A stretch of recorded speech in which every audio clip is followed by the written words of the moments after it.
Lego have just approved a whole bunch of new Lego Ideas sets in one go, and it might just be the most chaotic, nostalgia-filled lineup we've ever had. We're getting E.T., Power Rangers, the Smurfs, Downton Abbey, and a bunch of other projects that have just been given the green light to become official Lego sets. So in today's video, I'm going to run through all of them, give you my first reactions, talk about which ones I'm excited for, which ones I'm not sure about, and which ones I'll definitely be adding to the city or hiding from Anna before she notices I've filled another shelf with Lego. Let me know down in the comments which ones you're most excited about, but don't get too excited just yet. Although these sets are now approved and will eventually become Lego sets, the emphasis there is on eventually. It could be a couple of years before we see them on store shelves. For example, the Goonies set that's finally releasing in a couple of days' time was originally approved way back in the summer of 2024.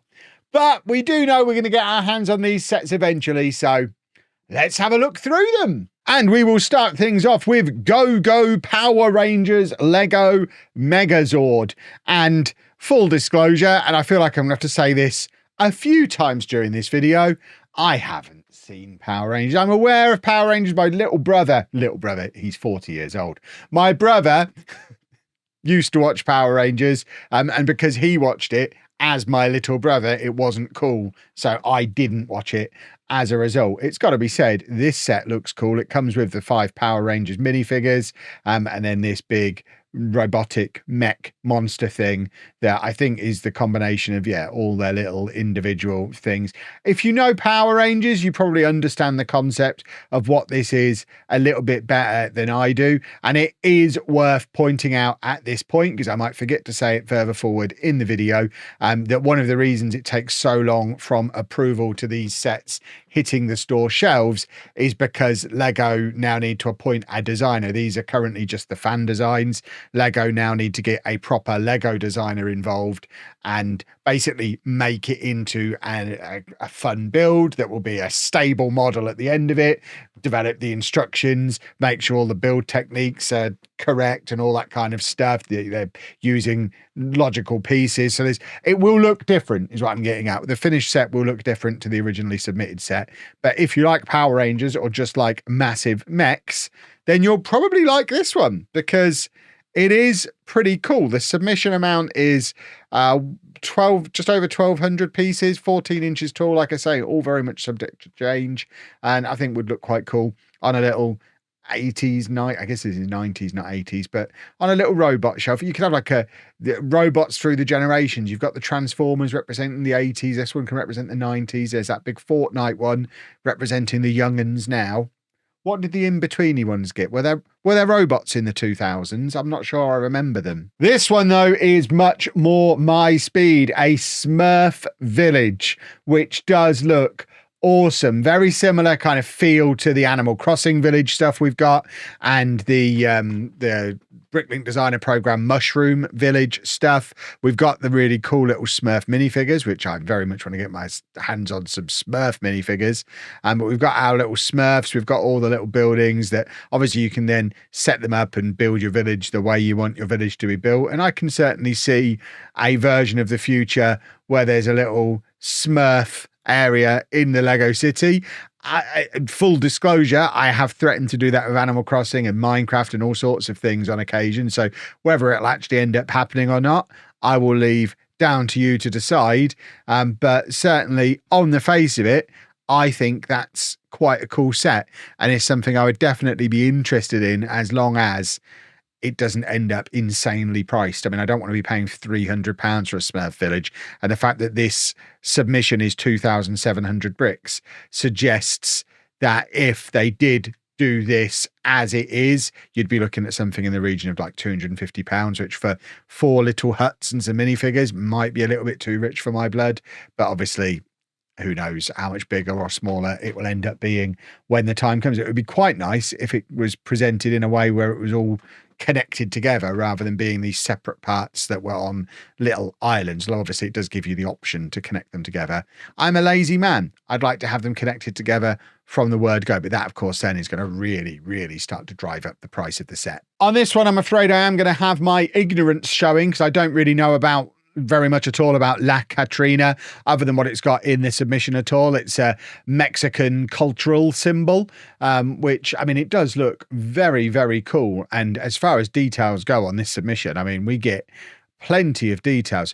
If this is actually 89 centimeters tall, by the way, we're surely not getting a Lego sculpture of effectively a skeleton the size of like an 8-year-old kid. Because that's insane if we are. Am I reading that right?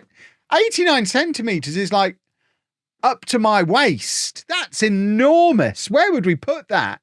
There's no way this is going to be that size when it's done. 3,000 pieces. Yeah, I cannot believe for a second that this is going to be anywhere near that size. As a finished thing, it's going to be a foot tall, and that's fine. And that's all it really needs to be. If this ends up 90 centimeters tall, that's like, it would tower over Avengers Tower. What on earth would we do with it? It looks cool. What on earth would we do with it? I kind of want it to be that big. That's brilliant. And then as a general rule, I do tend to steer clear of the licensed ideas stuff for licensed properties that I'm not interested in. And I've never watched a minute of Downton Abbey, but this, I guess that is the Abbey, this massive building is so tempting. And I do really quite want it in the Lego city. Obviously, if you're into Downton Abbey, you're going to love the fact that you've basically got the entire cast of minifigures come with it. And even if you're just like me and want it in a Lego city, it's a style of minifigure that we don't have a lot of, this kind of older, like in the past minifigure design. But my eye is definitely on this enormous building. Yes, it's basically a facade looking at it. You've just got the front of the building and then you've got access to it around the back, similar to what you get with like the Diagon Alley, the Hogsmeade, Harry Potter stuff. But I'm not even thinking of it in terms of I want it as it is in my Lego city. I'm looking at it thinking, someone's going to make that into a church or a cathedral or just a massive, really cool old school building with a couple of modifications. The rebrickables on this are going to be sensational. And I kind of want them in my life right now. I didn't realize this was the Countess of Grantham. I grew up near Grantham. Is Downton Abbey based in Grantham? That's not as glamorous as I thought it was, if it's based in Grantham. But there's no mention on here of how many pieces this one is. But I mean, it's got to be huge, right? I want it to be huge, and I want it to be riddled with really cool rebrickables. Combine this with like the Big Ben or the Tower Bridge sets that have come out in previous years, and you can have a whole like old school London area.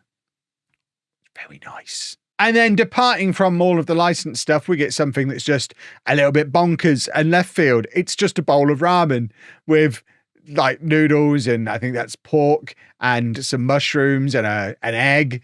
And I think, it even says down there, so we've got the noodles, the bacon, shrimp, various types of shrimp, and of course the egg. You can have a darker, or two different types of egg. This is absolutely fantastic. We have got a few Lego ideas sets that are just items from everyday life. And we're big that shrimp is brilliant. Look at him. I just want him. That if they do that as a separate gift with purchase, I'll be fuming. I want him, and I want him with the set. Me and Anna, big ramen people. And yeah, this one will definitely end up in our house. Anna will love this. She is a huge ramen fan. And yeah, this will definitely be on a shelf in our living room within a few hours of it coming out. The little fried egg there is very, very cool. Yeah, I like that a lot. More stuff like this, weird everyday things that you wouldn't think could or should be made into Lego. Make them into Lego. We need more weird things made out of Lego in the world. And then something genuinely rare for the channel, we have a licensed set for a property I've actually seen. I have actually seen E.T. and this is brilliant.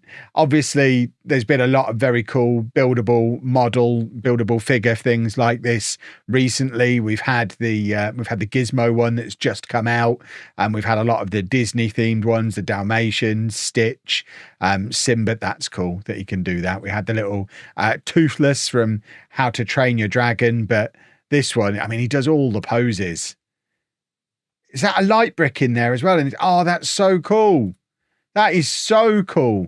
I definitely approve of light bricks being used. 3,000 pieces, and he's going to be like 30 centimeters tall. So the size that other one should be. Imagine if he was, see, he could be 90 centimeters tall. He'd be a life-size ET.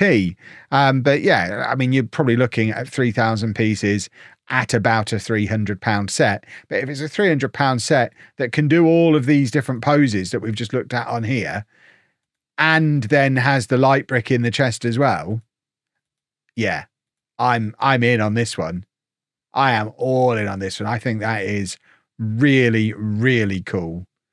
I'm really interested to see what Lego turn it into, and I hope they don't depart too much from this, because when it is as posable as it appears to be, there is always the fear that the reason it's so posable is because it's not hugely structurally sound, and because of that, Lego will want to make it so it doesn't fall apart and it's easy to build, and you might sacrifice some of that posability, which I hope you don't, because I think it's awesome. And that's it for the ones that are definitely approved and definitely happening. But in addition to those, we also got 3 sets that have been added to the Lego Ideas parking lot, which is basically what Lego do with the idea sets that they kind of want to do but can't commit to just yet. They need more time to think about them, research them, maybe make sure they can get a hold of the license for them. And we've had 3 sets added into the parking lot as part of this review as well. And they are, first up, the Golden Girls, which, believe it or not, I've not seen. Who would have thought?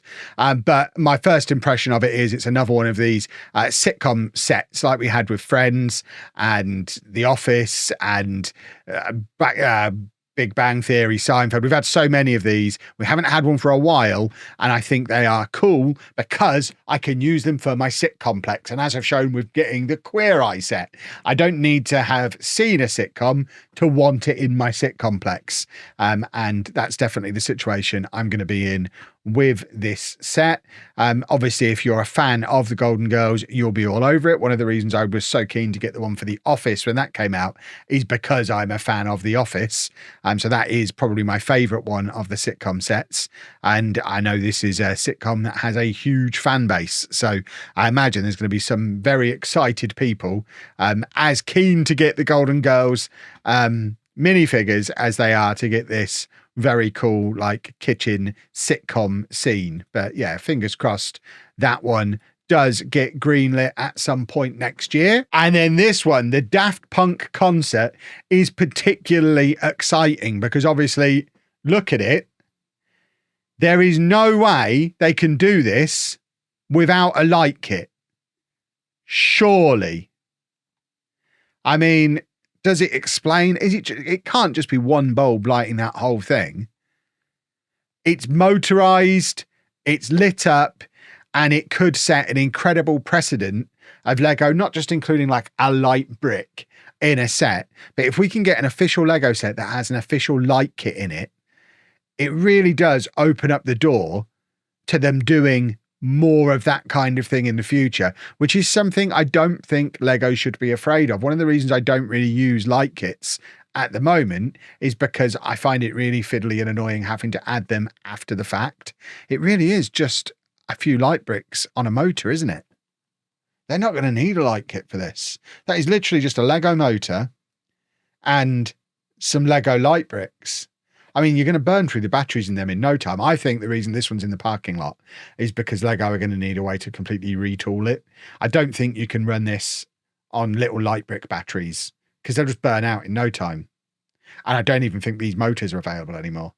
So they're going to need to have a proper ponder about how they're going to do it. But if they manage to pull it off, that's going to be so awesome. I'm not even a fan of Daft Punk. I just want to see them do something that comes with a motor, that comes with a light kit, and it be cool and it set a precedent. And I'd buy it just to support that. If you're watching Lego, I'll buy this just to make you do more stuff with lights in. And then we also have the Old Man and the Sea that's gone into the parking lot, which is another one of these books that opens up. Well, it is open. You use the open book as the base to then build a scene from the book on. And it's very cool and very detailed. And we've got a few of these from various different books. I wonder if they'll try and scale this down massively and do it as a gift with purchase, like they did with the Jules Verne one and the Jane Austen one, or because I think this is over 1,000 pieces, so it's too big to be a gift with purchase. So whether they scale it back massively, and that's what they've got it in the parking lot for, to work out if they can, or if they do it as is and then sell it. I think it's really cool. Again, we've obviously seen a lot of the book nooks become quite popular recently. I think it is a nice little crossover between the bookish folk and the Lego-y folk. And I think there is a lot of cross-pollination between the two. So more stuff like this that allows you to have a bookshelf in your house that is part books, part Lego. It's just the perfect combination. And I think this is really cool. And then in addition to those three going into the parking lot, we do still have this one still in the parking lot. Downton Abbey, I think, was originally in the parking lot and got moved out. This one has stayed in. It had been in there since the summer. And I just wanted to give it another shout out because I really, really want it. I know it's similar to some of the Bricklink Designer program sets we've had, but I love camping sets. And it is different to any camping set we've had before. So I really hope this one gets approved as well. But it's not new in, but I just think it's really, really great. And I hope we do end up getting, I mean, even that car on its own is very cool. Oh, look at them. They're in their sleeping bags. It's such a cool set. I really want it. I hope that one gets approved too. And there we have it. What a lineup. Nostalgia very much clearly thriving. And it's more apparent than ever that I seemingly grew up in a house without a TV because I've seen nothing. But let me know down in the comments which one of those are you most excited to pick up when the time comes. And of course, if you have enjoyed this little deep dive on the newly approved Lego Ideas sets, make sure you hit the like button, subscribe to the channel if you're new. We do make quite a lot of Lego content here. And of course, ring the bell so you don't miss out on the next Lego News Roundup, Lego City Update, there's lots of stuff going on, shopping, conventions, we do it all. And if you want to support the channel and help that Lego City continue to grow, remember everything Lego related, the news, the deals, the Patreon, the affiliate links, it's all down in the description below or in the link tree, which is linked on the homepage of the channel and everywhere I can put links. But for now, thank you for watching. I'll see you again very soon. In fact, back streaming tomorrow. So we're back, boys and girls. Back streaming. Lego new releases at the weekend. We've had a little bit of time off. We are back.